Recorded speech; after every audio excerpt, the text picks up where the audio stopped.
Our limited understanding invites humble wisdom seeking rather than presumptuous judgment. We glimpse God's nature through creation's fine tuning, conscience's universality, and revelation's consistency. God allows suffering to achieve the ultimate good, beings capable of freely choosing love. Divine intervention preventing all evil would create a chaotic, arbitrary universe where rational decision making becomes impossible. If God intervened to prevent every instance of suffering, wouldn't that create a world of puppets rather than free moral agents, negating the possibility of genuine love and virtue? She didn't talk about people dying at younger ages. Yeah, she didn't. Like, nothing. But she said that we should have that because if we didn't have that, how would we create, I don't know, beings that choose to be good from their own, I don't know, Perspective. perspectives? Yeah. My argument is that if you want things to be good, they can be good from the universe, when the universe started, okay? I'm just trying to say that from the beginning of the video. Why do we have to suffer? We shouldn't have. Uh, And Whatever. she's saying that would create puppets and not free will. Yeah, we argued about it a little bit, and I'm saying, yeah, it kind of does. Not exactly, but yeah. But that's a choice. Like, would you rather have complete free will, or would you rather want to live in a, I don't know, perfect world? That there's no suffering, that everything is perfect. You don't have to worry about basically nothing. That's your, If you don't have free will, are you you? that would be a different me, maybe, but Then it just wouldn't be you. I mean, yeah, but I am thinking like, do I want free will or do I want to live in a like just paradise? And I would choose paradise, man. That's me. Like free will, okay, yeah. So what do I get for having free will?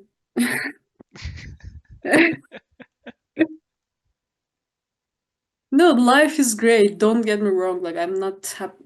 I'm not happy. Like I'm gay. I'm good, Wait, but you what? I am not happy. I'm not happy. Wait, I'm not sad. Yeah, that's what you get when you have use English as second language. Mm, Whatever. So, but like because I was living in a third rate country, I would say, Turkey, whatever. Like right now, I'm trying to live in Europe. Like I'm trying to get better. I'm trying so many things, and like just because I was born in Turkey, why do I have to go through this? I shouldn't have. Like in a perfect world, everyone should be happy. Everyone should get what they want, or something in on those lines. You know, I cannot describe it perfectly, okay, because I don't know what perfect is. But yeah, if you want me to choose between those two, free will and not free will, I will choose not free will. Yeah, basically. And what would you choose?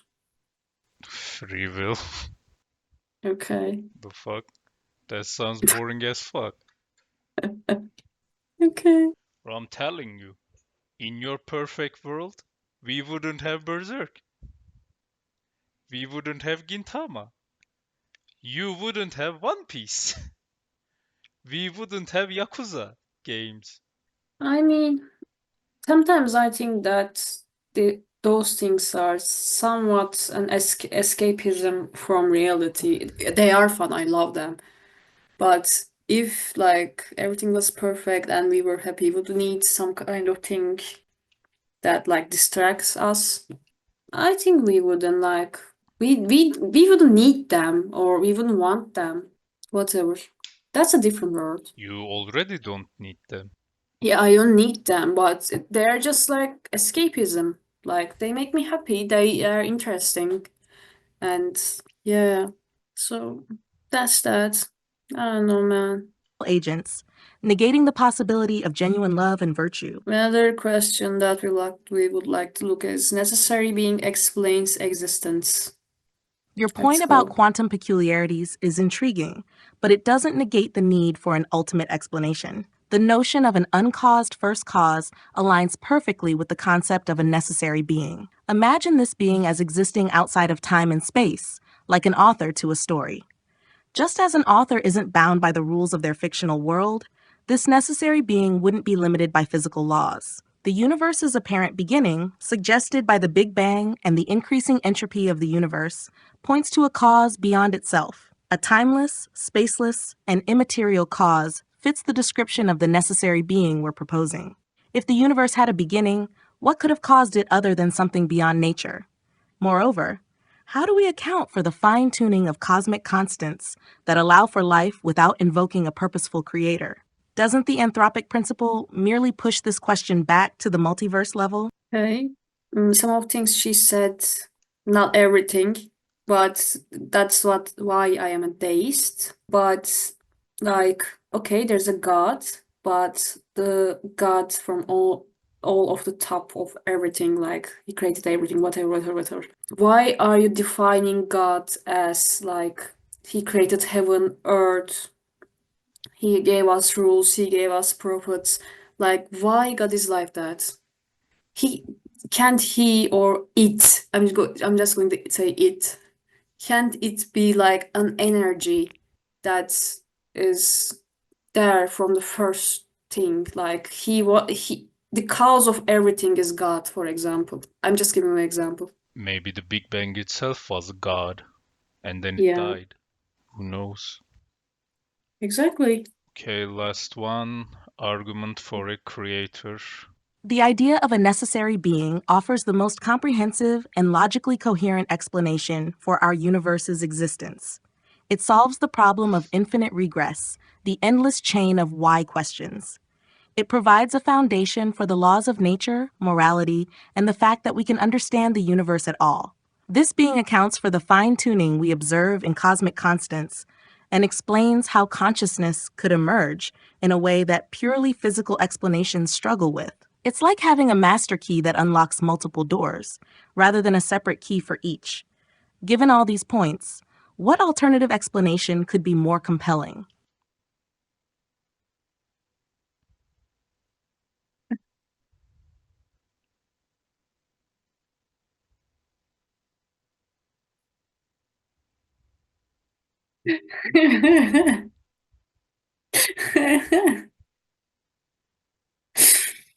That it happened for no reason.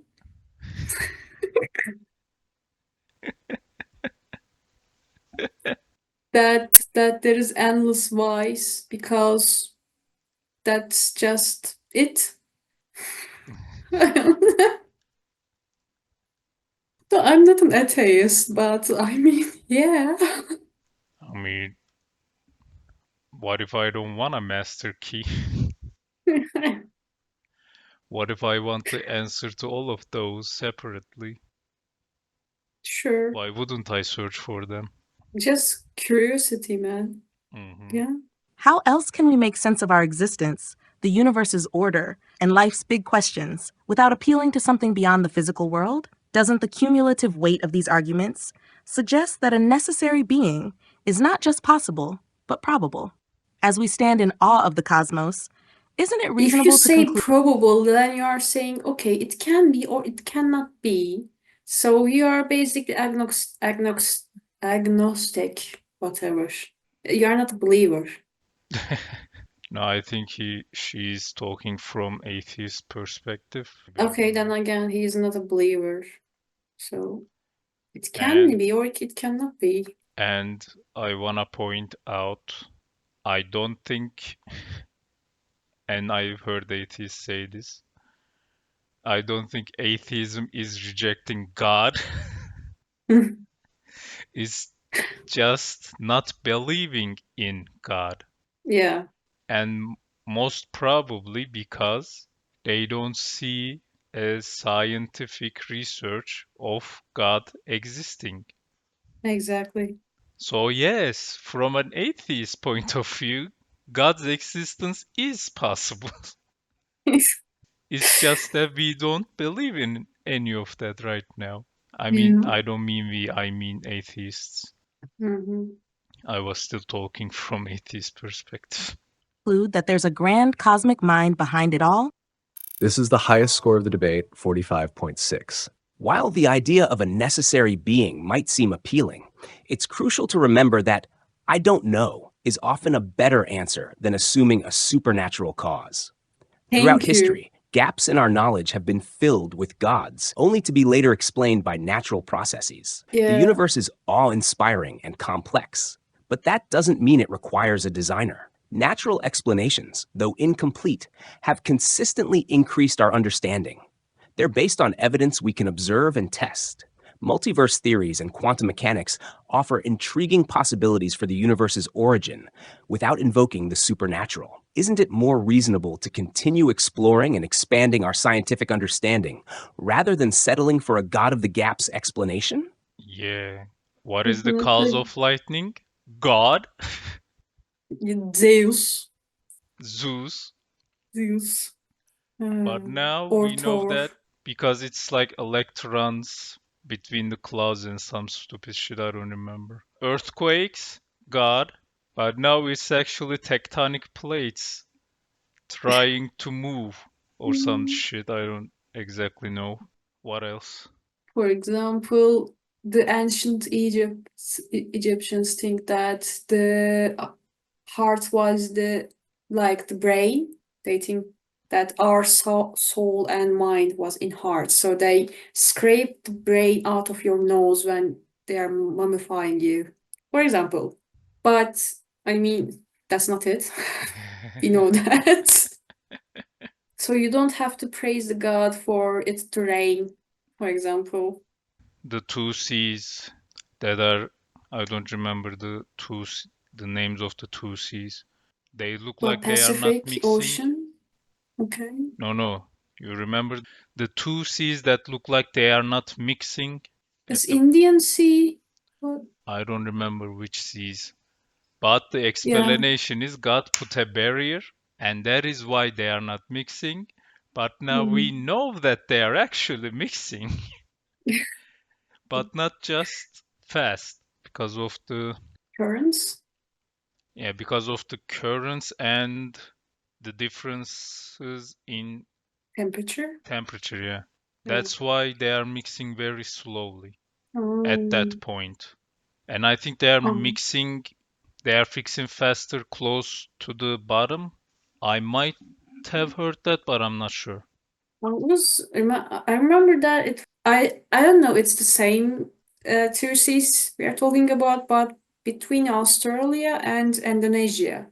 Like there was two different habitats, and scientists were debating why there's two different habitats. Maybe that's the seas, I don't know. Might be. After all, the beauty of science is its ability to admit uncertainty and keep searching for answers. By embracing this approach, we open ourselves to the wonder of discovery and the possibility of understanding the cosmos in ways we can't yet imagine. Oh, volcanoes. God is Yeah, angry. That's why it exploded. We need to yeah, sacrifice someone to the volcano god. the Vulcan is showing his anger. And now I think there's an explanation, but I don't fucking know. The pressure building up at the bottom of the volcano or some shit. Yeah, something like that. No, like I read my fair share of Greek mythology, and because most of it was Greek, some Egyptian, and some Roman. Not too much Roman, I would say. So yeah, as interesting as they are, they're just bullshit. So yeah, I'm not saying that, okay, believing in God is bullshit. No, it's not. Like, I respect every kind of religion. I might not agree with them, but yeah, open your mind, think a little bit. Like, for me to say that I'm a deist, it took like how many years? 10? 11?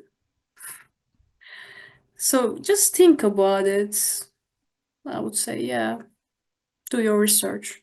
and become a follower of the religion of being a Turkish government worker. Praise the Turkish government. Pay your taxes. God damn it. Yes, all 600 billion of them.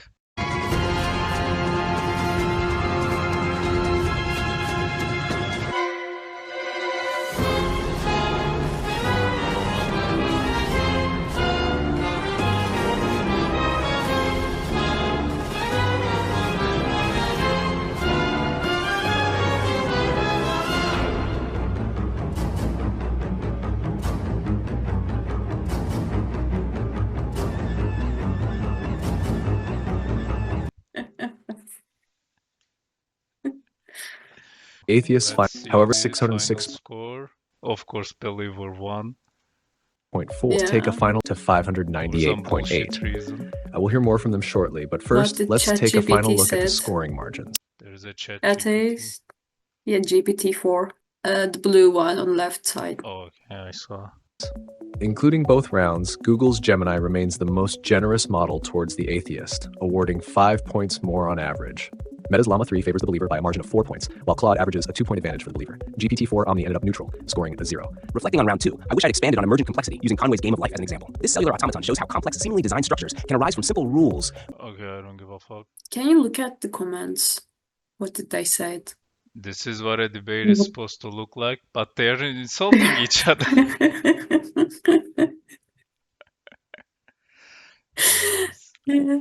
I feel Okay. like AI judges are dozing off, and after each argument, they're, huh? Oh, 40 points again. Good job, good job. Yeah. Notice how they didn't bring up golf. AI debates are actually better than real human debates. People usually get angry and harass each other whenever they are losing, but AI is calm and presents the best pointers it can. Even if it starts to lose or it is sure that it won't win, we need this type of quality behavior. Yeah, sure. Make an AI flat earther worse. Yes, that would be hilarious. Yeah.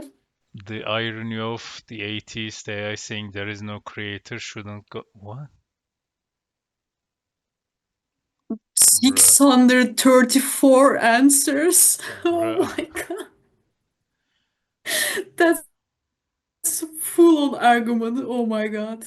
Feels like the score is not about how reasonable or logical an answer is, but more how well it is presented. As an atheist, No, it's that's not like correct. That's how a debate goes. Debates, yeah, that's how it should yeah. go. Yeah. As an atheist, it is not like I'm saying there is no God and it's stupid to believe in one. To me, it's more like I've never seen any evidence that God exists, so I conclude it doesn't. That's it. I admire people who are believers because I wish I could. Debate without interruptions or insults. That's Yeah. my favorite part. There was no insults. Deport illegals. Unjust suffering is bad. Without it, there is no adversity. Yeah, tell that a 2 weeks old African baby who died of malaria.